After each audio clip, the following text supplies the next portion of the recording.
Coming up on Chasing the Natty today, find out why it's Xavier's special day and what that means in just 1 second.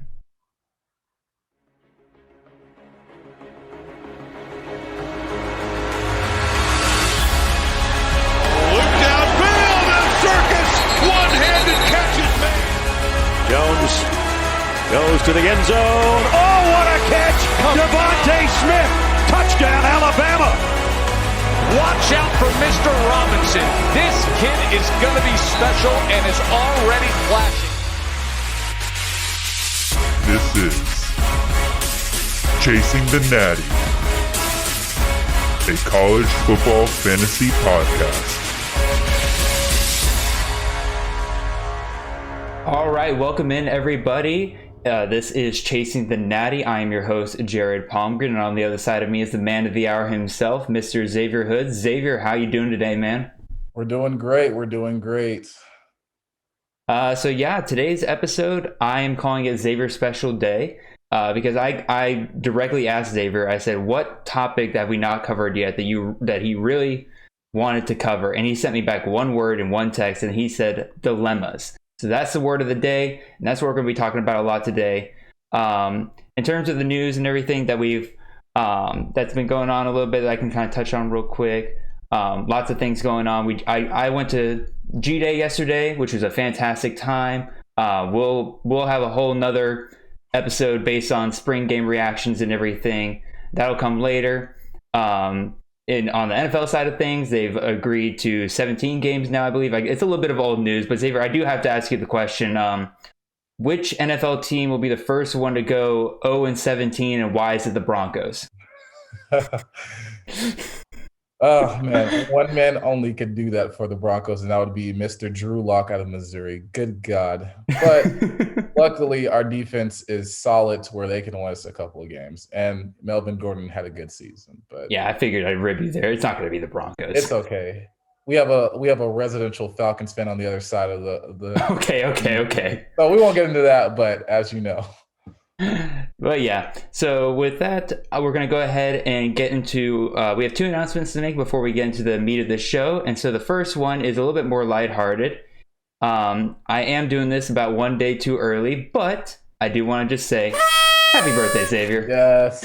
Thank you. Oh, I appreciate it. You have every one of my favorite teams right there. For those of you who are not watching YouTube, this is why you should be watching us on YouTube. I have covered Xavier in things. Oh yeah, he has a Georgia balloon, a Chicago Bulls and Broncos. I know my teams are all over the place, but it's not like I'm just bandwagoning. These are random teams. The Bulls suck right now. The Broncos are rebuilding. Georgia's my only bright spot, and we will be chasing that Natty next year from what we see in that spring game. But we'll get into that next episode. Oh yeah. So yeah. Happy birthday, Xavier. That's part of the reason why I wanted this next episode to be something you really wanted to talk about. And I also was kind of planning this for a while to just cover you and all this.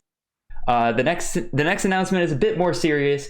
Xavier and I have been invited to join the Campus to Canton podcast run over there to the C2C website. This is the podcast hosted by Austin and Colin Decker, who...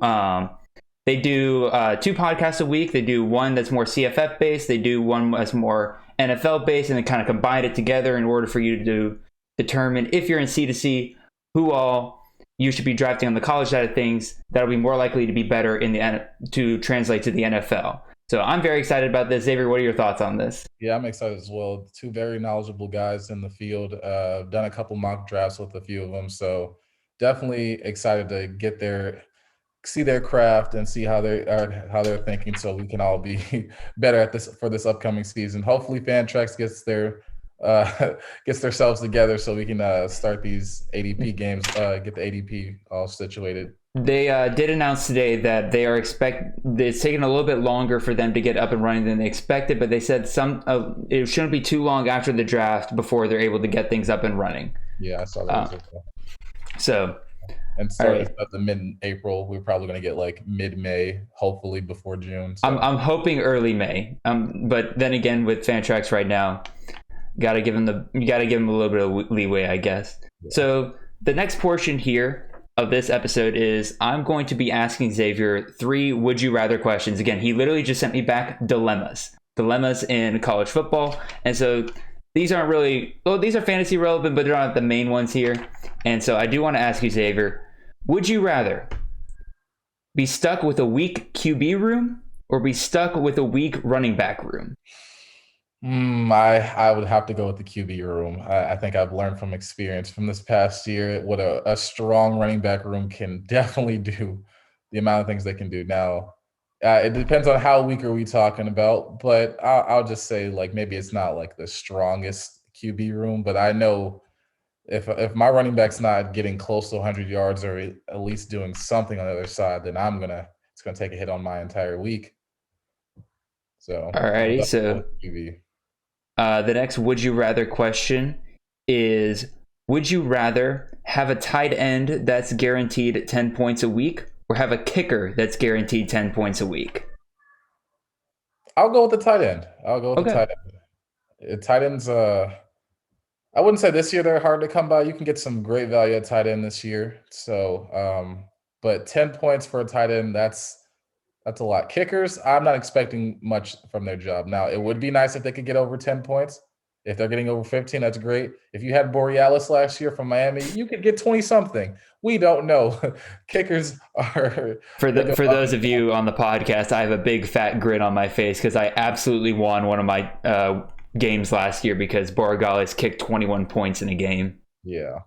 So, but I'd be fine with the tight end. Alrighty. Let's see. Would you rather be forced to auto draft your entire draft or draft without being told the rules of the league? Oh, man. Okay, I draft without knowing the rules of the league. I do that. And the reason why, I mean, there's only so much you could do. Like, you could have a PPR league, then you could have like a regular standard league. And then if you don't count defense, or if you do, or if touchdowns are worth more, receiving and rushing, I feel like I would just draft based on, like, at that point, I'm just strictly talent. Okay. Just strictly, is this person going to score a lot of points? Because it may not translate to where I get the highest and maximum I'm getting, but I'm still at least competing at a certain level instead of just, oh man, an auto draft. There are so many things that can go wrong. Oh yeah. I could reach for somebody that I just know nobody's gonna get. So yeah. All right, we'll go with another one here. We're actually going through these a little bit faster, so I'm actually going to add a few more in here that I had written down. I'm ready. Would you rather in a draft be guaranteed your first 2 picks, but then get sniped on all the rest of them, or not get sniped on any players, but your first 2 picks are guaranteed bust? That's a tough one. That is very, very tough. Oh man. Oh, the second question was my first 2 picks would be bust, but I don't get sniped on anybody else. Mm-hmm. You would get the guy that you're aiming for. Oh man, that's a bulk of my points right there for my first 2 picks, and I have to find that'd be a big challenge. But then, okay, this is gonna be me. I feel like the logical thing would be the second question, but I'm going with mine right here. I'd rather just get sniped on all my other ones and just go with my backup and have my first 2 picks be guaranteed. So you're trusting your ability to adapt to losing the guy you're aiming for rather than losing your top 2 picks. Yeah, because that's guaranteed production. If my top 2 picks are going to be obviously guys that are just like I'm expecting to week in, week out, and if they're not doing that and I have to hope on wild cards or good games, or maybe, I don't know, reps are happening, they may be playing a sorry team. That's just too many factors. I'd rather just adjust and make at least maybe not the player I wanted, like you said, I'm getting sniped, but at least I'm getting still a good value at somebody else. Makes sense. All right, another one here. Would you rather be forced to start your rivals' players the week they play your team, or start your favorite team's players against your rival and they bust that week? Oh God. The answer to this, by the way, is everybody don't draft players on your favorite team. I don't know. Conflict of interest. Sorry, but when you have a team like Georgia, then I know. Well, there are certain players you kind of want. Oh man, I guess that's gonna suck because this always happens Mm-hmm. with it being Georgia, and then like if I have an Alabama player, oh god, I'll take the. I know it's bad. Like it's always I'm always torn. Where like I want to win the week because I like the competitive nature of fantasy, but also I hate seeing Georgia lose. I'm gonna go with my competitive nature. I like winning. At least winning the week would be good. So I'm just gonna take my rival player against our team, and they go off. Okay. All right. I know, knew that was going to be a feel hard like a one for you traitor. because I know how competitive you are, and that's kind of putting two of your competitive natures against each other there. Oh my god, I feel like a traitor. I apologize to all of Bulldog Nation. It's just my fantasy competitiveness. At least I'm controlling it. I can't control what's happening out there on the field. I'm just gonna hope and pray that Kirby has a system in place to put us in there, but sometimes it doesn't. No, yeah. Again, totally makes sense. So here's the last one for you, and this one is I guess kind of touches on your pride a little bit. Would you rather hype up a player and then they bust, or diminish a player and then they boom? Oh man. Okay. I've been proven wrong. I'll take the second because it has happened before. And I was one of those people that saw the first 3 seasons of Joe Burrow, thought nothing of it. And he went on to be number 1 overall, Heisman, just amazing. Had one of the best college football seasons I've ever seen. But I was just for sure, I was like, this man has shown me nothing to make me believe. But if you can prove me wrong, then at the end of the day, I will admit that I was wrong and just be like, it's fine. But Yeah, I feel like I was still justified in the fact that I was like, you gave me nothing before to just make me just assume that you were going to be good, and I have to diminish you based off of past games. But yeah. I don't think anybody drafted Joe Burrow that year, if it makes you feel any better. Like, unless you were in like a deeper league or just a Power 5 only league.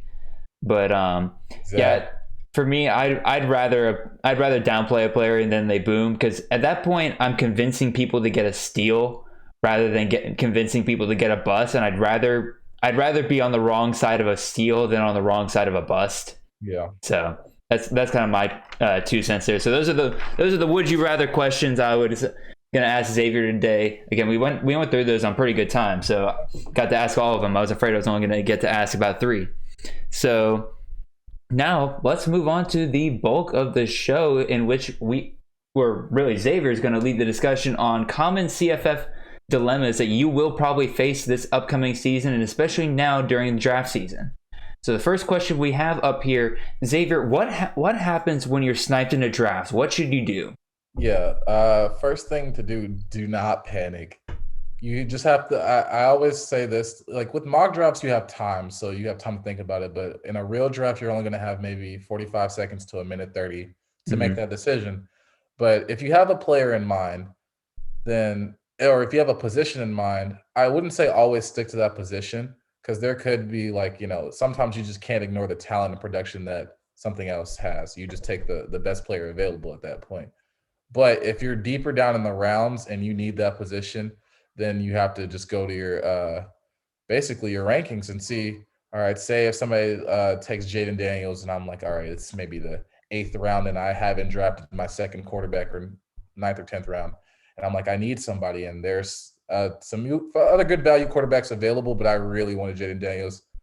I'll just take the good value quarterback, because I know then everybody else is going to, there's always that feeling that somebody else wanted Jaden Daniels as well. So they're going to be either panicking and going for a quarterback as well, or there could be those that just like, you know what, I have my 2, or I still have my 1. So it's basically just looking at the draft board, seeing what guys have drafted, who guys have drafted, what are they expecting next?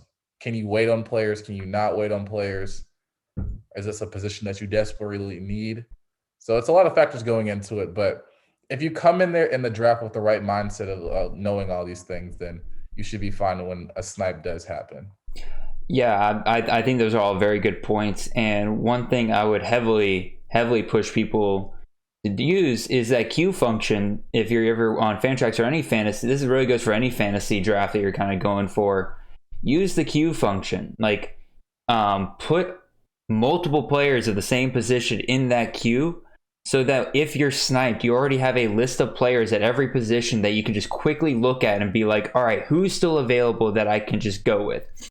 Like, if you've watched me, I put out my video a couple weeks ago when I was in the first mock draft with Mike Bainbridge and everything. One of the things I did was I put up a Google sheet and just constantly kept updating my 5 best available quarterbacks, my 5 best available wide receivers, my 5 best available running backs, and I usually had about 3 tight ends in there. That way I could just quickly look at that and say, all right, who's available? Because if you're going past your top 5, like, I understand, like, if you are, like, if you've watched me draft before, you know I don't always necessarily take the top guy off of, like if I'm sniped at wide receiver, I don't always take the best wide receiver, my next wide receiver up, because then I could look down my rankings a little bit and say, like, hey, I already have 2 guys that are kind of boom or bust. I need a more secure option. So maybe I go down like 2 or 3 wide receivers on my list and say, all right, this guy's probably the most secure out of this top 5 group. I'm going to go with him. So that's what I would suggest to people, is just constantly keep your options updated in a draft. So Xavier, any more thoughts on that? Nah, I think you hit the nail on the coffin with that one. Yeah, that queue function can save. I don't think that's how that goes, Xavier. Are you the nail in the wait? Yes, you hit the nail on the head. No, nail in the coffin means I've killed something. I've killed it. I buried it in the ground. I'll leave that up to the viewers. I've definitely heard nail in the coffin before. What? I mean, you're right that's a saying, but what I'm saying is, like, that's if you're like burying something and making it dead. Hitting the nail on the head means you've nailed it. Okay. We'll leave that discussion for another time. But yeah, like I agreed with everything that you said. That queue function can definitely make or break your fantasy draft in a sniping situation. So, and that was a great tidbit about securing players that are like your safe option, rather than this player could have high upside and I'm taking him based off of my rankings of what he could be, rather than, all right, this guy is a proven product and I know what I'm going to get out of him every day. Maybe it's not the greatest thing in the world, but I know that I'm getting what I'm getting. Yeah, I'll give an example here. In this draft that you and I are in right now, Xavier, with the Power 5 draft, he actually just went off the board, but Skylar Thompson's a guy who I have very high on my rankings. However, I wasn't willing to draft him as one of my top 3 QBs because I'm still worried about his injuries. And so I was looking for quarterbacks that did not have a history of injuries to be my top 3 quarterbacks. And I'm honestly surprised he was taken I'm not surprised that he was taken, but there is a reason why, even though I technically have him rated as a QB2 because of his upside if he's not injured, but I still waited on him for so long. But anyway, we're kind of touching into different subjects there. So I guess we'll go ahead and move on to the second question, in which, how do you determine when you should reach on a player and when you can wait? So Xavier, I'll go ahead and let you give some thoughts on that. Yeah. Man, this is definitely a tricky question, because there's certain times where you're really high on a player and then, maybe like based on ADP, he's not going to go that high, but there are other people out there. Like, there's the Max Johnson and Miles Brennan fan club and Casey Thompson and Hudson Card. And you're like, all right, who's going to start? Based on the offense and the coaching system, either one of those players is going to have a great year based on the system that they're in and the personnel that they have at wide receiver and running back. So you're just like, all right, basically, yeah, you have to determine are you going to reach, then make the reach, but don't do anything out of the question, like, using your first round pick on maybe like a Jahan Dotson or Jalen Wiley. Like, don't do that. There are players that will fall and it'd be later on, but there are times where you're just like, things have gone well for a while and you're like, I still have players on my board that I really like. Start locking them up, because they will, like, you're gonna see a lot of similarities on other people's rankings and draft boards and queues, and you're just like, well, these players are about to fall. And then there are times where I'll speak on when you can wait, to where you'll see trends in drafts you'll see what teams are taking what position at what point in the round, and you're like, all right, are they going to are they drafting on need? Are they drafting on talent? And after a while, they'll just mainly draft on need, because then you're just like, in the beginning, you're just taking, all right, let's see who I can get in this most talented. They're proven production. First 2-3 rounds, you're basically taking talent. Then after that, you're like, all right, do I maybe go for a quarterback? Maybe is my running back room a little bit soft? Mm-hmm. So if you're looking at that and you're seeing that maybe guys are not in need of a position that you're just like, all right, I really want this, but I maybe could wait a while, because say I'll give an example where if you have one person, they have a solid QB and 2 running backs, then you can wait on a running back then if you still have a running back high up, because they're probably going to start going like wide receiver, or another quarterback. But they could go triple running back if they wanted to. But it's just I'd take the chances of them taking a wide receiver instead. Yeah, no, I think those are all great points, and I'll kind of expand your point where you're talking about like whether like reading your draft and understanding whether people are drafting based on need or whether they're drafting based on best player available, I think is an important skill to learn when you're drafting. I'll give an example in CFF leagues right now. The first round is best player available. You just go best player available. There's like a group of guys up in that top 12, and when it gets to your pick, you take the best guy who's still on the board that you think is there, regardless of whether you're high. Like, you shouldn't really be drafting anybody outside that top 12 group. And heck, even within that top 12 group, there's like the top 4, top 6, and stuff like that. Like, you're not going to see a huge amount of variation coming out of that top 12. However, the second round is the wide receiver round, as I've dubbed it recently, where tons and tons of wide receivers go off the board. And it varies a little bit each draft, like which wide receivers go there. To me, that's when it's okay to kind of reach on a wide receiver that you're higher on. Like the first draft I did with Mike Bainbridge, I drafted Marvin Mims at the 2-1. Technically, that's a little bit of a reach compared to ADP. However, he, to me, was the best wide receiver available. He was the guy that I was counting on the most, and I felt pretty happy with drafting there because I knew there was no way he was going to make it back to me in the third round.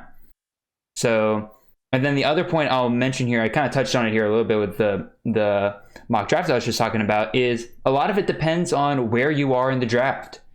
If you are a guy who's sitting there at the turn, you are likely going to see yourself reaching for players that you are higher on because there's more picks between one of your picks and the next pick. If you're at the turn and you're in a 12-man league, you're looking at 22 picks before your next pick. Meanwhile, if you're in the 6th pick, like I think Xavier is in our mock draft right now, you have 12 picks between your next pick. So you can kind of you can roll your dice a little bit more when you're kind of in the center of that draft as to maybe this guy will make it back to me in the next round. Meanwhile, if you're at the turn, you get like, sometimes you get like two, like you'll have that like in between where it's like you have either you're on the turn where you have 2 picks in a row, or you're like a pick or 2 before where you have 2 to 4. Like obviously there's not much difference between there. It's the longer rounds you have to worry about. In that second pick, you're almost always going to be reaching for a player there that you probably would want to normally wait a little bit longer.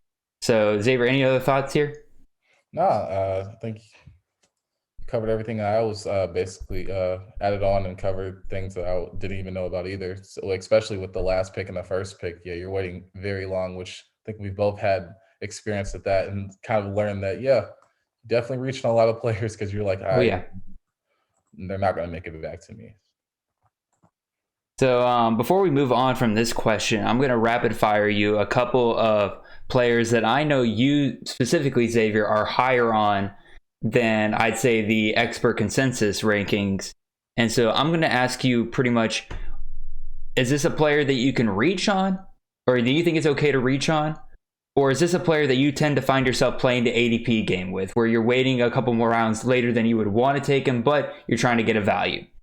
So the first name I'll put up here is your boy Jaden Daniels, quarterback out of Arizona State. So reach or ADP game? I think reach or wait. I think you reach. I think you reach. I think Jaden Daniels is one of those top quarterbacks in the Pac-12. Up there with him, DTR, Keaton Slovis. He's in that echelon, and everything else is a tier below. And with Arizona State, they put out great wide receivers. They have a great running back room, great offense. So even though this last season may not have been the greatest showing, they only played. I don't even think they played their full 6 games. They probably played like 2 or 3. I think they played 3. So it wasn't a great sample size, but I've seen the proof, especially with his Oregon game in 2019. He can play, and he will put up a lot of fantasy points with his arm and his legs. So I believe in him. I think he'll have a great season next year. You'll have a full spring, a full summer. So I think getting one of those top 3 quarterback in whichever conference is just good in any right. So I wouldn't say just wait on him. Just if that's your first quarterback, it's fine. Your second quarterback, that's great.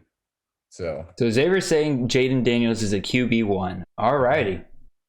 So we'll go on to the next guy we have on the list here, and this one's probably changes a little bit given the fact that he was injured in his spring game yesterday. But Jaden Walley, wide receiver out of Mississippi State. What are your thoughts there, Xavier? Reach or wait? Oh man, I think you just. I'll play the ADP game and wait because I believe he's going to be in that second or third round of where people are just taking wide receivers, and if he falls to you, you take him. If he doesn't, it's fine. You'll still have great value somewhere else. So, I mean, I like him personally. I would want to draft him. That's somebody I would actually target and be like, I want Jaden Walley. But given this is before the injury, but given now, like then I would be like, you know what? If I can't get obviously I'm not going to get a Keyshawn Boutte or a David Bell, but a Jaden Walley or a Jahan, it's in that echelon of a Jahan Dotson and Eric Ezukama. Even I have him rated over Eric Ezukama, and I think many others do. But I think you just wait. It's not going to be that long of a wait, so it's just going to be in those first 2-3 rounds. So it's not really up to you if you should reach or not. It's just play the game. You'll still get good value. And I think it'll be interesting now. I hate to say something's interesting because of somebody's injury, but I think you will start to see his ADP drop because of this injury. And I think it'll be interesting to kind of play around and see where does he fall. I played this with in the mock draft right now. There's a couple players I was willing to probably take. I'll give an example, Jermaine Burton. I was heavily thinking about taking him in one of the rounds, but then I kind of thought to myself, I'm like, I haven't seen where he goes now that George Pickens has been injured. And so I was willing to wait on him, mostly just, especially in a mock draft, I was willing to see where he goes. And he went 2 picks later, but even still, I thought it was, I sometimes you just do that, especially in a mock draft, just kind of learn where people are going. Yeah.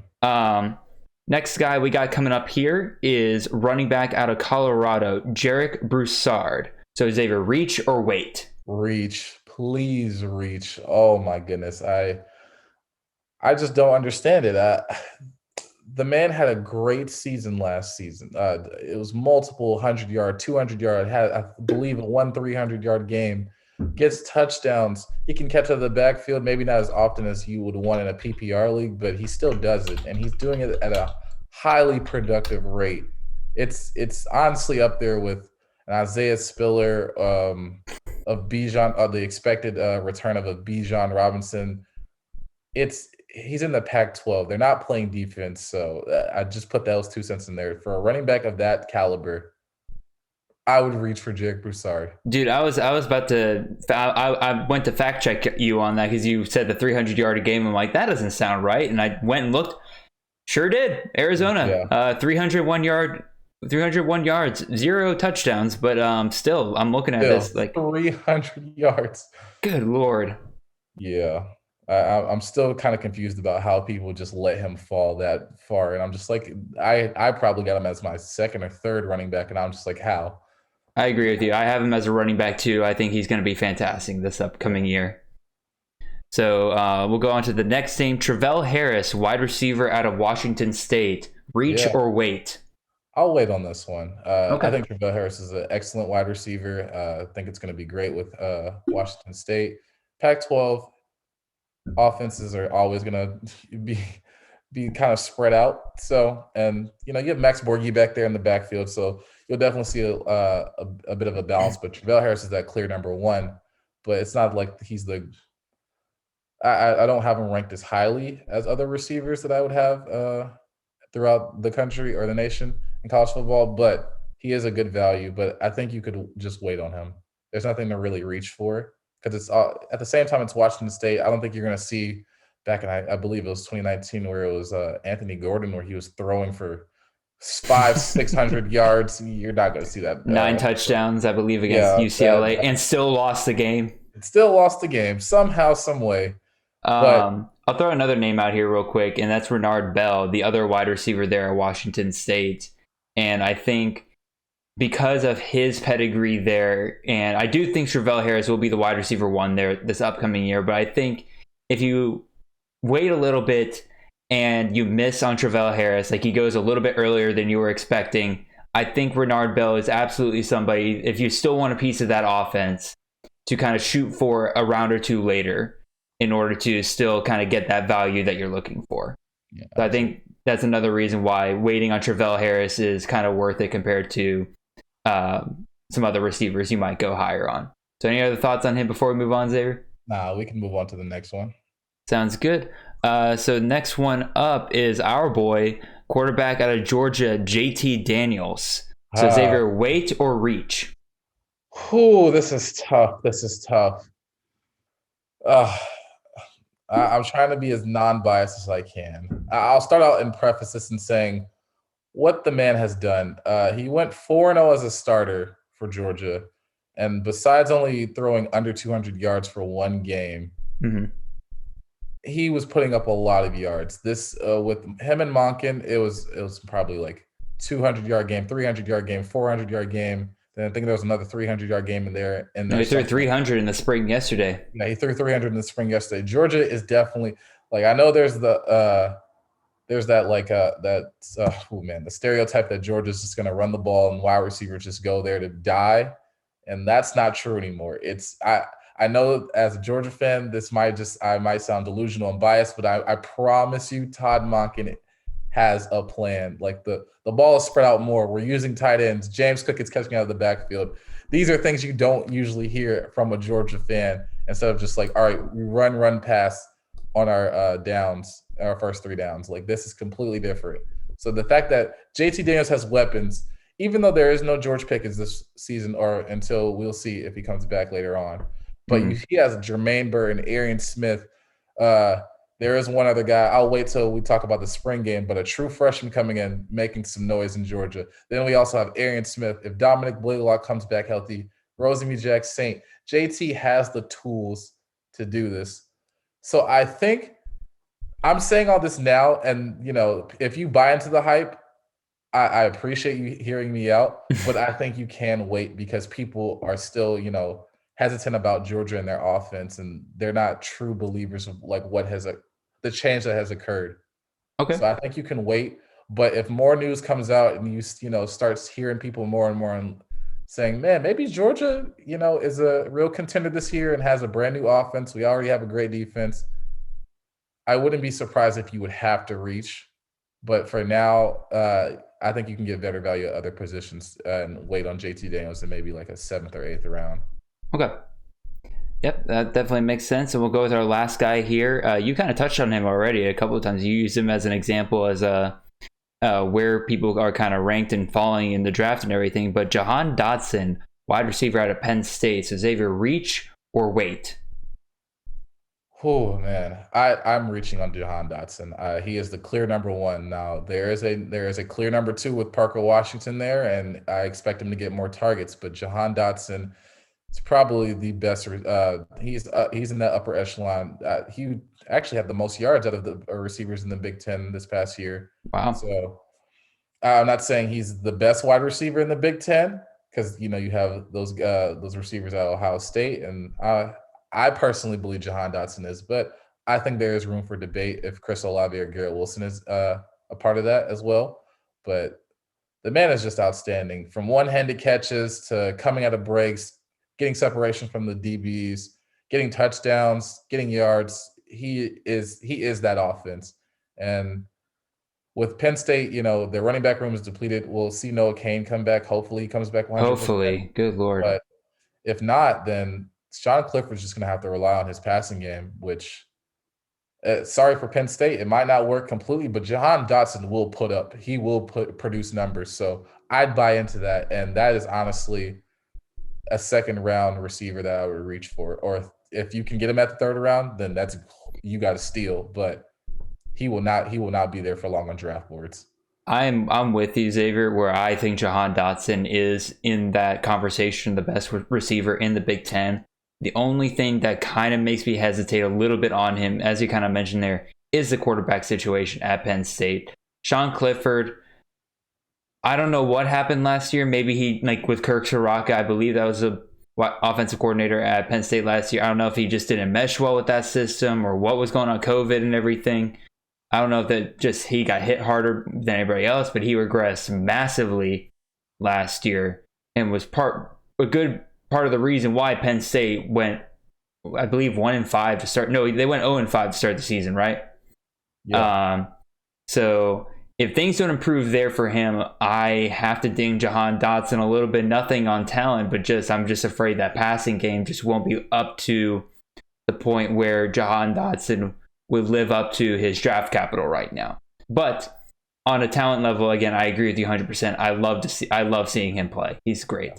I will rebut that and say, okay, if you're higher on Ohio State wide receiver, I will say with Ohio State having that many talented wide receivers, you have to spread that ball. With Penn State, it's just Jahan Dotson. Like I did mention, and Parker Washington. Don't forget about Parker Washington. I did mention Parker Washington, which is he was a true freshman last year, showed promise, but it's Jahan Dotson, and then Parker Washington is like still great receiver. I really like what I'm seeing at when I saw him last season, and I personally drafted him in our Power 5 mock league. But yeah, it's Jahan Dotson, and then tier down, and that's folks. Parker. Folks, you heard it here first. Xavier would have the wide receiver 1 on a trash passing game, then the wide receiver 2 on a massive passing game. I'm joking, of course. I'm joking. Jahan Dotson again clearly is 1, but he'd be up there for me to reach. No, I agree. I'm just messing with you, Xavier. So we'll go ahead and that was the last one for out of those guys. So we'll go ahead and move on to the third question here. So Xavier, which position groups should be valued over others in drafts? So which should you be going for? Quarterbacks, wide receivers, running backs, tight ends? Who are you going a little bit earlier this year than you typically would have? Who are you waiting on a little bit later? I'm curious. Okay. For my first round pick, depending on where I am, I want to build my team around a running back. Now, if I have the first pick, there's just one obvious choice, and it's Malik Willis, and then I have that. But when it's like 2 through, depending on if you're on a 12-team league, I feel like 2 through 6, I'm building around a running back. Like I know there's Spencer Rattler out there. You could, if you're really high on Bryce Young, you can go Bryce Young because it's Alabama, but I'm taking a prolific running back, whether it's a Breece Hall, a Bijan, or Muhammad Ibrahim. I'm getting one of those 3 because the amount of things that they can do. Running backs are just utilized they do so much. You're getting they're rushing, they're catching passes out of the backfield and in the slot. It's just the accumulation of that. The amount of points that a person technically could get is just weighs a lot higher than these other positions. So I'm definitely going running back is like my number 1 priority. Then I would go QB. Not second round. I'd go probably wide receiver this year because there is a distinct level of what you need. So wide receivers, there's only a lot of them left. A lot of good wide receivers are leaving. So we have to find out who these new wide receivers are. There are a few that are up there, like Keyshawn Boutte had a great last few games at LSU, and everybody has him. And then David Bell replacing Rondale Moore. Not replacing. He outproduced him last year. Well, yeah, outproduced him with Rondale Moore, like basically saying, I came back, now I'm gone. And so fair enough. That's neither here or there. But yeah, David Bell, number 1, or Keyshawn Boutte, whichever one you decide. But they're probably going to be gone first round. So after that, that's when you start playing the game of, all right, let's see how much value I can stock up at this position. Quarterback, after the first maybe 3 Power 5, well, after Malik Willis, you have Spencer Rattler, Bryce Young, and Matt Corral. So after those are gone, you could probably wait a little bit longer on some other quarterbacks and then just draft basically on that skill position. And then tight end would obviously be last. There are a few good ones out there, but you won't find a Kyle Pitts out there this year. I hope. I said that At least now. we don't know who that we Kyle don't Pitts know. is yet. We don't know. We don't know, but I don't see that happening for a while. Now, there are guys that could surprise me, but that's a once in a generation type player. I'd be shocked to see another one producing at the rate that he was producing at week in, week out. But yeah, you could definitely. I'd go running back, wide receiver, QB, then tight end, and then if you're forced in a league to draft a kicker, then obviously kicker would be last. Yeah, that's one thing I'm curious about, because they're not having any defenses in drafts right now, in the mock drafts right now. But like, I want to see how late people kind of wait on defense, because defenses are different in CFF, much different in CFF than in NFL. Like, I agree, NFL, your defense should be like your last pick. You don't need to draft high, you don't need to overdraft on your defense. But in college, you get a team like Georgia or Clemson who can feast on these kind of lower division schools and everything. Oh boy, like that'll save you some weeks. In terms of my kind of strategies for like positions and everything, this year it's changing for me a little bit, where the past couple years, if you were to go back to younger me and say, Jared, you would heavily consider drafting a wide receiver in the first round, younger me would laugh at you, because younger me was like, no, you have to get quarterback or running back. Like, if you don't have that, you don't have a team. Keyshawn Boutte and David Bell this year, I am heavily considering looking to draft one of them in the first round, especially Keyshawn Boutte clearly is the number one receiver at LSU, and regardless of Max Johnson or Miles Brennan, they both have chemistry with him. He's worth a first round pick this year, and so that's kind of crazy to me. I mentioned this before, but wide receivers drop off this year more than in past years. Like, to me, there's like a clear upper tier of wide receivers, and you have to get one of those wide receivers in the first 2 rounds. Otherwise, you're going to be scrambling for wide receivers later, and it's not going to be good for you. I think you could wait a little bit on running backs a little bit this year. Like, personally, I'll probably go running back over quarterback almost every time in the first round if those are my 2 choices. If Boutte or if I'm not considered wide receiver at that point. Again, like you said, unless it's Malik Willis is clearly the 101. But quarterback to me is the position that shows the depth this year, and is the one that I'm probably waiting on a little bit later in drafts this year than I normally would, because you're still getting pretty good value. Even like if you don't take a quarterback until like the 5th round, you're still looking at some really good options, especially in full FBS. Again, we're in a Power 5 league right now, and I can actually pull that up just a little bit, and I'll tell you some of the quarterbacks going in the 5th round. Around there, 5th round, you had Jaden Daniels at Arizona State, quarterback Casey Thompson, Texas, Michael Penix Jr. out of Indiana. 7th round, you had Malik Cunningham out of Louisville. Miles Brennan, Will Rogers, and Jaden Delore were all quarterbacks that went in the 8th round. So that should tell you the value that you're getting in a league where half the players aren't available. Versus a full FBS league, you can get those guys even later than that. So quarterback, I say, is the position that you can kind of wait on this year. And as Xavier mentioned earlier, tight end is definitely, especially with it being even deeper this year, you could probably wait a little bit longer, unless you just want to go after that guy. Like in this Power 5 league, Xavier and I are drafting it right now. I just went for Jaden Weidermeyer because I just wanted Jaden Weidermeyer on my team, and I reached for him. So, yeah, that's kind of my 2 cents on it. Xavier, you have any more thoughts there? No, nothing to say anymore. I didn't reach on a tight end. I haven't even picked a tight end. He has not, and we're in the 12th or 13th round? Or 13th round. 13th round. Speaking of which, it's your pick right now, just letting you know. I know. It's going to be a QB or tight end. We'll see. So, stick to it. Don't draft a tight end till the very end. Probably. All right. So we'll go ahead and move on to our 4th question here. And these are a bit more rankings and valuing players more than just drafting. So this next question for you, Xavier, is how do you value upside versus proven production on a team?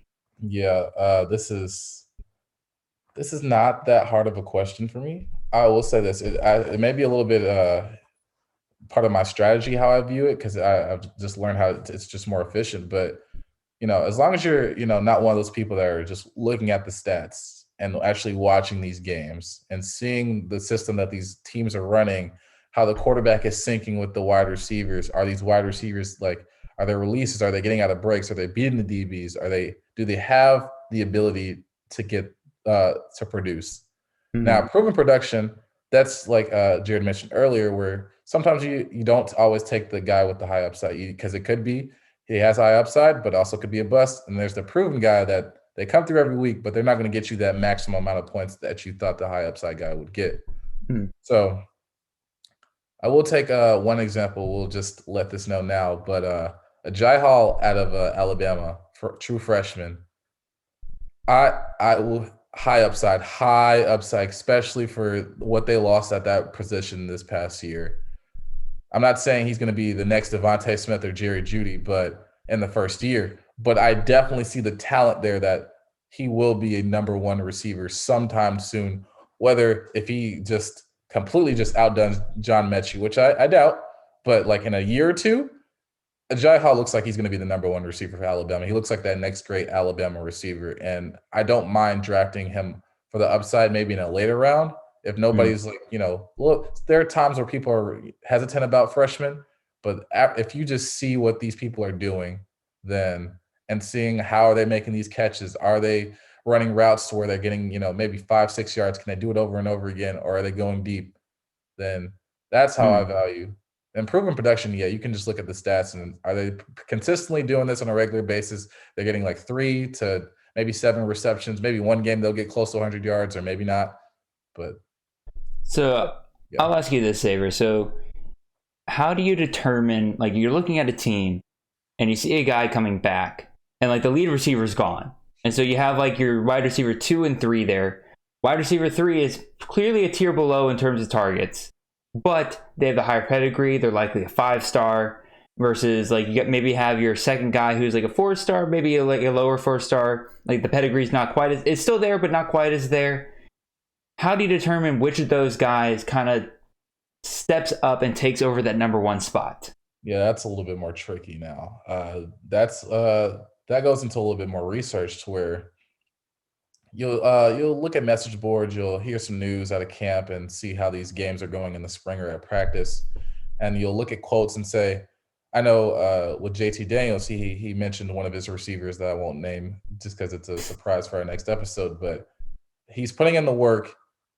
I like him a lot. I'm actively looking for him because I know he's wanting to get the ball. Mm-hmm. So it's just little things like that and what coaches are saying. And then you also look at if you want to be more statistical, then I know what you'll look at is, all right, let me look at the stats and see what your long is and how many yards per catch are you getting, instead of just all right, you had more targets and more receptions, but this person, we'll take an example of all right, this one player A has more targets and receptions, but player B maybe has just a little bit less, but he's averaging way more yards per catch. So it's a little bit of that guessing game and hoping, but also I think if you put in the research, you could tell pretty quickly by the time the official draft start happening who's can be that number one, or you could just take that gamble. So I think another thing to kind of point out here, and I think you're touching on just a little bit here, is just knowing the positions that are on an offense, knowing who the X receiver is, who the Y receiver is, who's in the slot. I think I just repeated myself there by accident, just different names for different things. I think Y and slot are the same, correct? Am I? Yeah. Okay. So, but just knowing who kind of fits each of those roles, because again, we'll use Georgia here because we're both Georgia fans, and I think it provides a good example here. But George Pickens goes down, and a lot of people are like, oh, Jermaine Burton will be the guy to step up and everything. I'm like, I agree. However, I think a couple other names are names that people aren't realizing are names like Justin Jefferson or, sorry, Xavier, I'm going to spoil it here, Adonai Mitchell, who have the frame to be that X receiver that George Pickens was being in the Georgia offense. They kind of fit that role a little bit better, even though technically Marcus Rosenby-Jack Saint, Dominic Blaylock, or Kearis Jackson might be talented. They're the ones that are probably going to be getting those reps at that position. So you might want to take an extra look at those guys and see who steps up into that same position.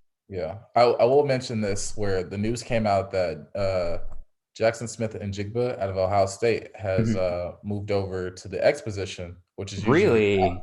yeah, I I believe thought so. he's playing the slot. All Oh, right, he's playing the interesting. slot, and Garrett Wilson's moved over to the X. Yes, there we go. I was gonna say There that we go. sounds more like And then it. now people are looking at maybe is Garrett Wilson the number, well, not the number one, but he's going to get those deep balls. And Chris Olave, still a great receiver, which you should take high, but if it comes down to the decision of Garrett Wilson versus Chris Olave, I feel like if you look at that and be like, well, usually naturally the X position is going to be your best receiver, the one that's getting all the highlight plays, touchdowns, and Mhm.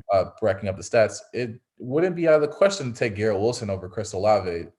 So Yeah, I would definitely agree with you. And yeah, I'll make my thoughts on Chris Olave versus Garrett Wilson. I'm sure that would be a episode of the future. Hmm. So before we get done with this question, Xavier, I'm going to ask you 3 rapid fire scenarios, and you give me your thoughts real quick as to who you would take. I'm going to give him one guy who I say has the higher upside and one guy who is the proven production. So first, we're going to go to Maryland at their wide receiver room, and you have Dante Demas, who I believe is either a junior or senior coming into this year, versus Raheem Jarrett, who's a 5-star sophomore this upcoming year. Last year, Dante Demas averaged 3 more targets per game than Raheem Jarrett did. Xavier, who are you taking earlier, and who are you valuing higher? I'm taking Raheem Jarrett. All right. I think with him and Talia Tagovailoa, the connection that I saw there was apparent. And Raheem Jarrett did have an over 100-yard game, I believe, this past season, and showed out. And that's where it put him on the map, to where he lived up to the hype of his 5 stars. Now, Demas is a great receiver. Definitely the proven production, like you said, and coming back for his senior year, I believe.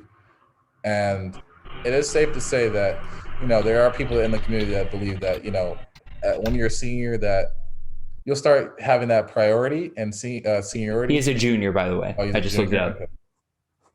So with him being an upperclassman, you'll expect him to have a little bit of seniority, but with the talent that's there and with Talia being a growing quarterback, if he's already found his direct connection, like there are times where a quarterback will have a favorite receiver all the time. So if Raheem Jarrett is that, I will take that over Demas. So I'm going with Raheem Jarrett this upcoming season if I was given the opportunity. All right, perfect. The next options we're going to give you. So the proven production pick here is Master Teague out of Ohio State, or running back out of Ohio State. And the upside pick would be Travion Henderson, freshman running back at Ohio State this year. Xavier, who are you taking?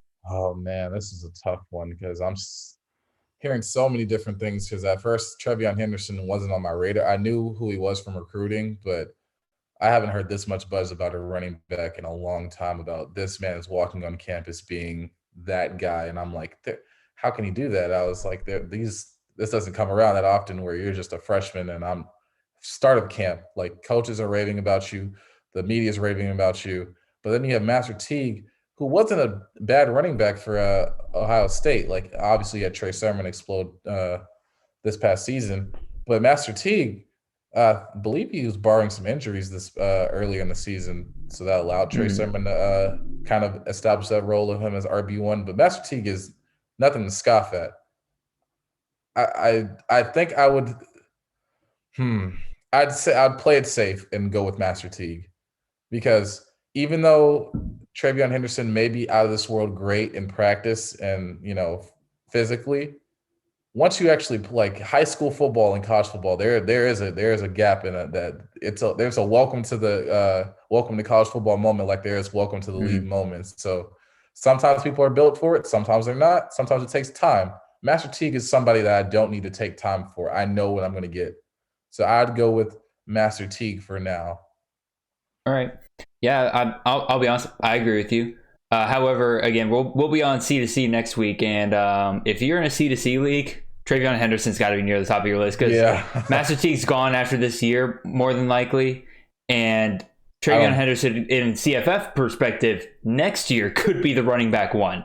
Yeah, like, dude is going to be a monster. And I don't know if have you gotten a chance to watch the Ohio State spring game tape yet, Xavier? I've watched a few, but I didn't get to see that much. Okay, well, I watched a few highlights, and Travion Henderson, like he didn't have like a big play or anything, but like every time he got the ball, you could tell that that something could happen.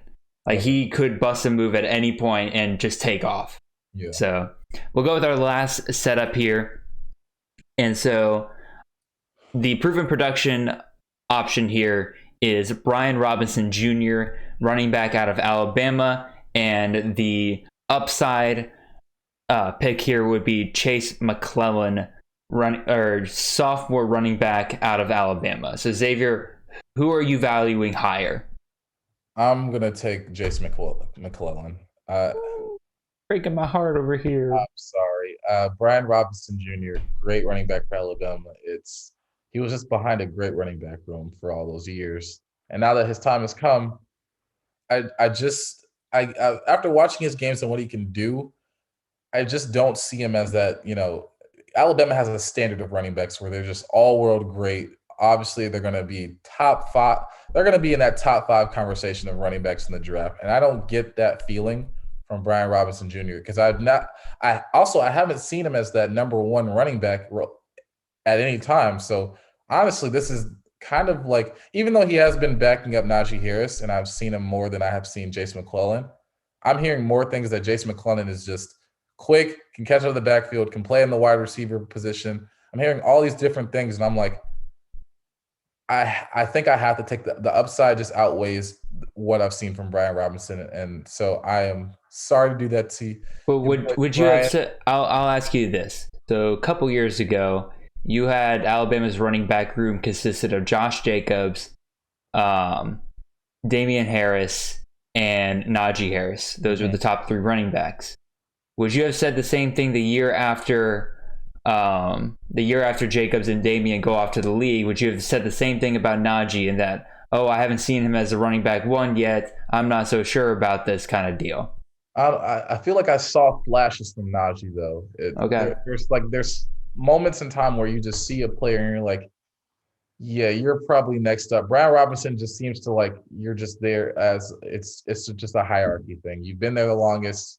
We have to give you this role out of respect, but I feel like at any moment he could lose that job as RB1. I'll be honest.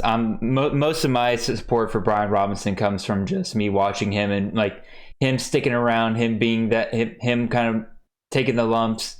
I think it's this year he's going to be proving a lot of doubters wrong, and I think I will take that into consideration, because if you look at it from let's take the quarterback situation at Alabama, where you go from Jalen Hurts to Tua to Mac Jones, and Mac Jones took the lumps and the accuracy.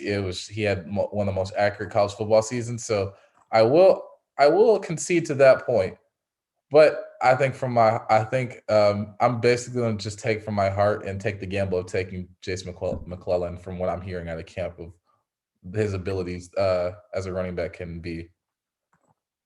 Yep, that's fine. You can be wrong all day long. That's fine with me. Sure. I could be wrong or I could be right. All right, so we'll go ahead and move on to the next one. This one's kind of an expansion of the last question, but we're really going to talk about how do you value transfers versus returning players. So again, this is kind of an expansion of upside versus proven production. But to me, like with the transfer portal exploding like it is right now, how do you evaluate really which transfers are going to be pushing those returning players and everything? So I'll let you take that. Yeah, this one's a little bit tougher than upside and proven production, because you already have, we'll take the example of if it's a good transfer player coming into a situation where there's a good returning player. Who's going to get that start? Are they going to split carries? Is it a running back or position by committee? Unless it's a quarterback, then you can't really do that. Well, it has been done before. I would say Arkansas State did it last year to piss me right the hell off for several weeks. I can tell you that much. You said who did it? Arkansas State with Logan Bonner and Lane Hatcher. Yeah, golly. It did not work well. Not for fantasy, it didn't, no. Yeah, for fantasy, it doesn't. You just have to. I will say this. If it's a transfer and they left because of, we'll take, maybe, I really don't want to use this because I feel like we're going to do this in the next quick fire segment, but I have to, because with Eric Gray and Kennedy Brooks, that's just the most interesting situation probably in the nation in terms of. I'll ask you about them first then. Yeah. I think two great running backs. Kennedy Brooks obviously opted out last season and is coming back for Oklahoma. And great running back. Definitely one of the best running backs in the country. But then Eric Gray was oftentimes overlooked, not in terms of fantasy, but overlooked by the media and just in general because he played at Tennessee. And Tennessee's not the greatest right now. They're actually in shambles. That's why he's leaving. So you have a guy like Eric Gray. If you watched him closely, you can see that easily, if he would have went to any other program where maybe the returning player wasn't as good, number one automatically, I think it wouldn't be a question. But the fact that you have Kennedy Brooks there makes this a little bit more intriguing. And I think you just have to look at both of their skill sets and what Oklahoma does. And I think Eric Gray just fits that system a little bit better to where he caught a lot of passes out the backfield. I think that will be nice for Spencer Rattler to get used to with a running back that's doing that. Not saying Kennedy Brooks can't do that, but I've seen Eric Gray do it probably a lot more, and I have a larger sample size from Eric Gray. And also, Kennedy Brooks is coming off a season of not playing. Not saying that, that he can't be in shape or I said that's a fair point. Yeah, so not saying Kennedy Brooks can't be in shape, but a year removed from college football, I'm not saying you could get healthier and could, be more rested, or you could, take the guy with the hot hand. And Eric Gray had a great season where I believe he might have broken 1,000 yards. I wouldn't be surprised if he didn't or did, but I can look that up for you real quick. Yeah. But so, go ahead. I thought you were finished. I was going to continue on talking until you found out. But yeah, with those two players, he did not break 1,000 yards last year. He was 772. 772. How many receiving yards did he have? He had 30 receptions for 254 yards. Okay, you're thinking of all-purpose yards. Yeah, yeah. So I'm thinking all-purpose. Eric Gray seems like the answer for that Oklahoma offense. Well, it's not like they needed anything, but that is a very added bonus. And with Lincoln Riley in that system, I think Eric Gray will thrive. So it's very tricky because it's like, with transfers, it's just you have to find out the reason that they're transferring. If they're a good player and they want to transfer to a better program, then I may give it to the transfer based off of their talent. If the returning player maybe didn't produce at a high rate, and obviously, the school offered them a scholarship to be on the team, so obviously they see a need or maybe a possibility to get better. Now, there are times where the returning player, where a player will transfer in, and there's like, I don't understand why, because the returning player played so well. So I think it's a case-by-case situation. So it's just mainly like looking at the system that the team has, and does this player transferring in fit that system to where they can produce at a higher rate than the returning player. Yeah, I think those are all very good points. So again, I would have three questions to ask you here, but again, you already kind of touched on Eric Gray, Kennedy Brooks. You're taking the Eric Gray side. I'm taking Kennedy Brooks. If you haven't figured out by now, I'm a little bit different than Xavier. I am much safer in terms of like who I go for, and I often value returning production and proven production more often than I will upside, because I believe that the people who put in the work tend to get rewarded, but also I get busted on a lot of things, and I miss out on great players like Kyle Pitts and lots of other players that probably I was just wrong about.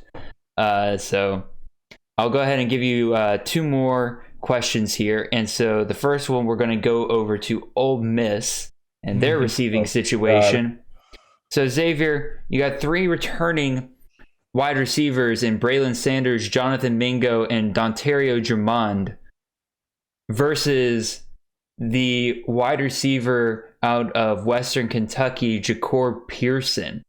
So who are you valuing higher? And I'm not asking you to like compare him to individually Drummond, Jonathan Mingo, or Braylon Sanders. Just take the top one in your opinion out of that group and compare him to Jacob Pearson. Yeah, I kind of figured that as well. I'll take the returning players over Jacob Pearson. Okay.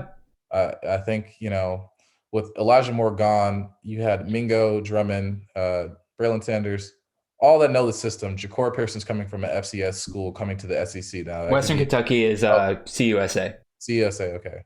It's a group of five. Group of five. So you're coming from a group of five to this SEC. That is a big jump. And not saying that, I mean, you can hear good things out of practice and be like, Jacob Pearson is doing great. but also you have to take into effect that he's going against Ole Miss defense, so may not be You're the not wrong. greatest thing in the world to have a test to. So I'll take the proven production that actually has seen SEC competition. Okay. And I'll just get follow-up question. Braylon Sanders, Jonathan Mingo, Dontario Jamond. Which ones really, would you draft over Ja'Cory Pearson? I'd probably go with Mingo. Mingo, okay. Mingo's your guy. Yeah. I kind of lean Braylon Sanders a little bit, but I understand the people who are going Jonathan Mingo. I think out of that group. That's the one time I will say I'm going with the safer. I'll go with the safer option. Fair enough. So last question I got for you here, or last situation here, we have returning wide receiver 1 Mike Harley, wide receiver from Miami, versus transfer from Oklahoma Charleston Rambo. Xavier, who are you valuing higher this upcoming season?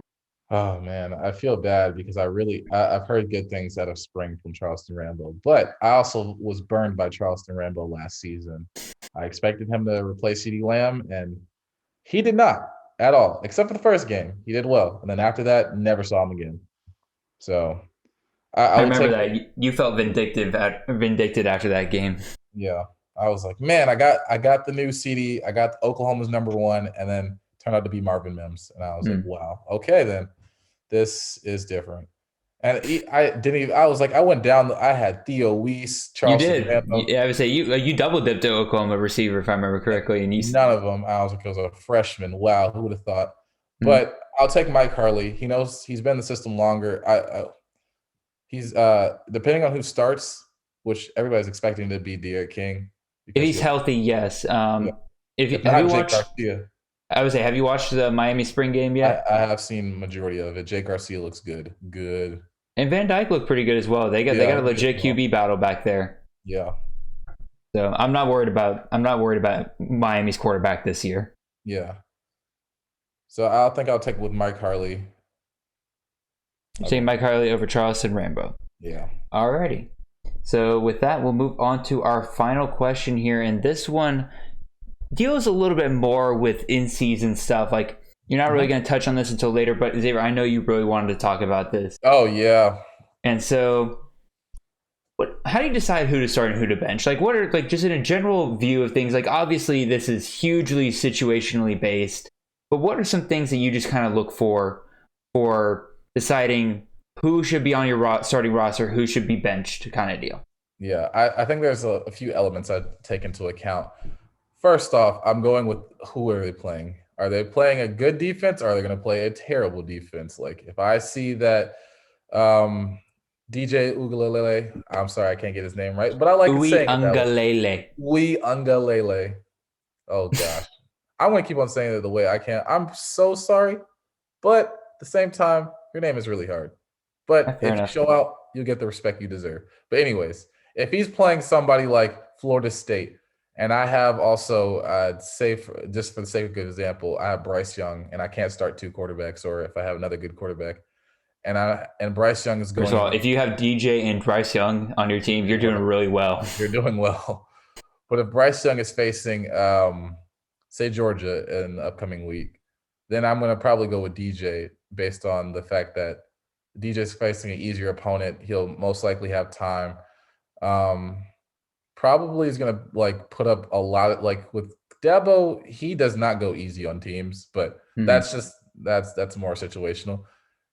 But I also look at trends though, because say maybe if you have a streaky quarterback to where they'll get you maybe 25, 31 week, back to 20, then 40. I may not go with that guy. I'm like, look, you could blow up or not, or I'll take the consistent guy that's getting me 28 to 30. Sometimes the occasional 40, I'll just be like, look, you've been on a good streak. It would be really weird for you to just completely fall off the map to where you'd have a Trevor Lawrence versus Syracuse type game where I'm just like, what happened? So how do you balance those two then? Or if you have a streaky quarterback who's on a good streak, but he's about to face a really good defense, where are you balancing that out? If I was, I think I'd still take the quarterback on a good streak, even if they're facing a good defense. I'd trust in them that they'll overcome it. And then once, I feel like sometimes depending on the team, I know with Alabama last year, once it was like with Mac Jones, once he got his like first touchdown with Devontae Smith, the floodgates were open. There was nothing you could do after that. Fair So enough. if I have a quarterback of that like stature, I'm just like, well, all I need is one to get going, and then after that, I'm basically secured for the points I'm going to get. I mean, you're talking a lot about quarterbacks here, but I'll go ahead and kind of talk about this a little bit. Where if you are going up against an easy defense, Xavier, won't the game script typically kind of take it out of the quarterback's hands? Where if they're in the lead, they're more likely to run the ball. So rather than pass to try to catch up. So wouldn't you sometimes, because I learned this lesson hard a couple years ago when I started Trevor Lawrence against Wolford. I'm like, oh, Wolford, like he's going to annihilate them. And all of a sudden I was sitting there with Trevor Lawrence with 15 points at the end of the day. And I'm like, what happened? Well, first of all, they took him out at halftime. But also, second of all, like they just ran the ball over and over again. So like, yeah, I think that definitely does take into account to where you'll have that's really hard to judge because you'll have times to where sometimes you'll have you'll be pass happy and you want to get your wide receivers involved, but then I'll take the Georgia versus Kentucky where if they can't stop the run game at all, then there's no need for the quarterback, and it's hard to say. Well, you could look at their rush defense and see if it's somewhat formidable, or if they have somebody on that defensive line or defensive end that's kind of putting pressure and having the quarterback to do different things. Or you can look at their pass defense and be like, maybe there's a couple upper echelon players in that secondary. Maybe I can't really test out my receivers. Or if you're going to have a pretty balanced game to where if you have Trevor Lawrence, I mean, we saw Clemson. Oh man, I'm blanking here, but I believe that was the no, because DJ played Boston College. Am I correct? Yes. Okay, so it was still a formidable game, but it's not like Boston College was just completely the greatest defense in the world. But at the same time, Clemson DJ was still able to put up a significant amount of points, considering it's just the competition of things going back and forth. Well, they were playing, again, it kind of goes back to my point about game script and everything. Clemson was playing catch-up that game, if you remember. Like, Boston College was winning that game for the majority of the game. So, therefore, DJ had to sling it all over the yard in order to get them caught back up. Meanwhile, Boston College was running around with David Bailey trying to get to run some clock out and everything. Yeah. I think you just have to look at the personnel on your team. It's starting to get a lot trickier because now teams are becoming more balanced. You have a great running back and a great quarterback and a great. I would agree with you there. So it's going to be trickier to gauge. But if you're, I feel like, well, with the Pac-12, you're going to get yards regardless. I'll just single them out because they're throwing majority of the time. Most of those teams are. They are, as John Laub, the Gridiron Scholar, would say, defensively challenged. Yes. Oh my goodness. But then in the years past where you had the Big 12 as well, where they were defensively challenged, they're on the come up now. Oh yeah, they're doing well. Jared definitely enlightened me on this, where I was like, you know what? I'll give them credit. I can't completely make fun. I can't make as many Big 12 defensive jokes as I used to. But yeah, it's definitely difficult. I feel like I'm talking majority about quarterbacks because I feel like quarterback affects everything, but with running backs, it's a little bit easier because then I'm just looking at, all right, are you going against a great steel iron curtain of a defensive line and you're not going to be able to do anything? Or is your offense if your offense is majority predicated on you to where, like, I'll say Kevin Harris last year, I can't name their quarterback for South Carolina. I don't know. But Luke Doty. Luke Doty did not care because I knew Kevin Harris was getting the ball 20 to 30 times that game. Did not care. I was like, he may get 2 yards on a run. He may get 40 yards on a run. I know Kevin Harris is going to get yards regardless. I don't care if he's going to get a great defense, a bad defense. He will run that's all they're doing is running the ball. And maybe occasionally throw to the tight end, which is pretty good, Nick Muse too. But regardless of that, it's just, knowing what your team's strengths are, what their weaknesses, what the usual game plan is. Like, because at the beginning of the game, obviously you game plan for opponents, but there's not much that you're really like changing on your offensive scheme in terms of like, all right, if a team has you're kind of testing it to feel it out in that first few minutes of the period. So like, all right, can we get away throwing a deep ball, maybe testing their DBs, or is their secondary as good as they say they are? And maybe we have to go with our game plan for the day. So definitely a challenge. I'd say just take the gamble of what you feel. I always say take the safe bet. If they're going against a bad team, just put your best player against that bad team. If they're going against a better team, maybe not. It's fine if that player goes off. But Xavier, what if my gut really, really tells me that like I should play them that day? Oh man, then the football gods will not look favorably upon you, and we'll let your bench quarterback have 50 points, and you're just like, well, I look like a dunce. That's not nice. That's not nice what you just did there. That was cruel. That was cruel. But also, I could throw that right back at you with De'Aaron King last year. We had De'Aaron King, and I had De'Aaron King. Jared had Sam Howell. We did not start them the week that they went off. We had other quarterbacks that we thought were going to have better. I think that was the same week that Mac Jones went up against Arkansas and threw for like maybe 100 yards because they just kept throwing. They get defensive touchdowns. They were running the ball over the place. Yep. Oh my God, dude, that was a rough week. Yep. So, any other thoughts you want to put on this question before we kind of wrap up here? Man, I will say, starting I know there's the dilemma of starting and benching a defense where you have two. Okay. If you draft well and have a great defense and a good defense, and you're like, all right, yeah. For the audio listeners, I was just pointing at myself enthusiastically because last year I had Georgia and Notre Dame as my two defenses. It just didn't matter because those were some of the best defenses in the nation. As for me, where I thought LSU was going to, maybe not be great offensively, I was like, their defense is still good. Absolutely not. So I took a burn on that one, but Alabama it wasn't the greatest Alabama defense in the world, but it held its own to help me win the league. I do want to point out that even though I had both Notre Dame and Georgia, I had 1 week where I had Notre Dame playing Clemson or Georgia playing Florida.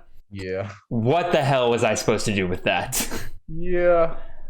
I didn't want to drop either of them, so I think I took the L with Notre Dame, which honestly still ended up being better, I guess. Oh, man, yeah. I guess so. Actually, no, Georgia, I think, had a better week because we got defensive touchdown. Yeah, we did. That week. So. Absolutely did. Sorry, you had another thought before? I was gonna say with defenses, defenses are a little bit easier because obviously defense, it's just solely one side of the ball. It's matchup. Yeah, it's just matchup. Like basically, if you're Georgia, for example, going against Vanderbilt, start your defense. Please start your defense for the love of God. You're gonna get sacks. You're gonna get interceptions. There's gonna be fumbles happening. Something will happen. They will not be able to cross 100 yards of offense. And don't start any defense facing Alabama. Please do not. Never do that. Those are basic rules. No matter what year and what people say that this is the year that Saban's going to finally fall off, do not fall for the trap. Nope. So, yeah, that's just my little 2 cents about defense. Yeah, I think, again, not often you get DST talk on fantasy podcast because, again, NFL defenses. DST just straight up doesn't matter. It's a crapshoot every single week. But college, you can actually play with defenses a little bit, and you can learn how to play around with them. Yeah. So if you don't have anything else to add there, if you want to cut me off, nope, you're shaking your head. All right. Well, I'm gonna stick this back on you. Yeah. And I'm gonna go ahead and wrap up here. And so, just a reminder to everybody. Catch Xavier and I next week on the Campus to Canton podcast. We'll be joining Austin and Colin there. Two great guys. We're going to be discussing some spring camp news, spring games galore these past 2 weeks. So I'm sure we'll have plenty to talk about there. We will be discussing our top quarterbacks, our top running backs, our top wide receivers. They'll be asking us who should Campus Camp players be watching out for they may not know about. So yeah, it's going to be a great time next week. I'm very excited about that. Make sure you follow Xavier and I. It's kind of covered up right now, but make sure you follow us on Twitter. We're both great follows. I'm at CFF_Jared. He's at CFF_Xavier. We do mock drafts. We just tweet out our football thoughts on anything we hear about throughout the day. Trying to think of anything else. We're hoping to at least record another podcast sometime this week, solely reacting to the spring games of this last week. Xavier, I'll tell you a little bit more about that in a second here. And so, yeah, Xavier, do you have any more thoughts that you want to just put out there before we wrap it up here? No. Thanks for coming in, listening to us talk for an hour and a half, I believe. We really appreciate Hour it. and 20 minutes we're at, so Hour and made 20 good time. We've done good on time, but I'm glad that y'all stopped by and listened to us just rant and talk. No, maybe not the best thing in the world, because we can stray off topic, but it's what we do. It's all college football anyway. Can't always talk X's and O's. That gets boring sometimes. So we greatly appreciate it. We always love your comments and reactions, and yeah, We'll see you guys next time, and All go right. chase that natty. Go chase the natty.